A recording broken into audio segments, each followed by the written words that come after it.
шмат наших союзників, які знаходяться за межами нашої Айчини, у Польщі, у Латвії, Литві, в Україні, зараз знаходяться на акціях на межі з Білоруссю.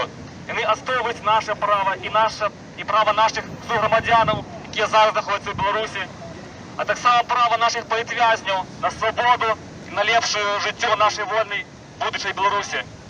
Ми передаємо їм велике привітання. Живе Білорусь! Живе Білорусь! Живе Білорусь! Так само сьогодні у нас 7-я годовина визволення города Маріуполя від усходніх окупантів. Тоді вони зламали свої зуби об Україну. Зараз вони перекинулися на Білорусь.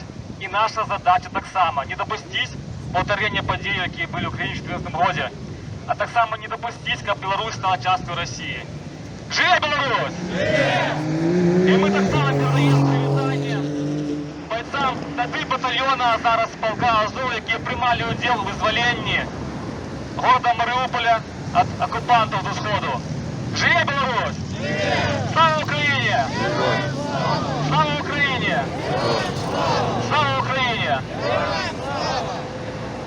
Слава нації!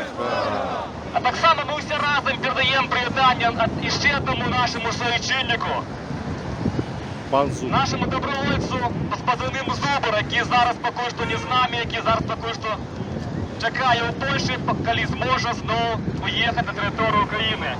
Зубр, ми з тобою, ми про тебе не забилися, ми передаємо тобі привітання, ми чекаємо тебе у Києві. Живе Білорусь! Живе Білорусь! Живе Білорусь! Слава Україні! Слава Україні! Слава Україні! Живе! Живе! Живе! Живе! Живе Білорусь! Живе!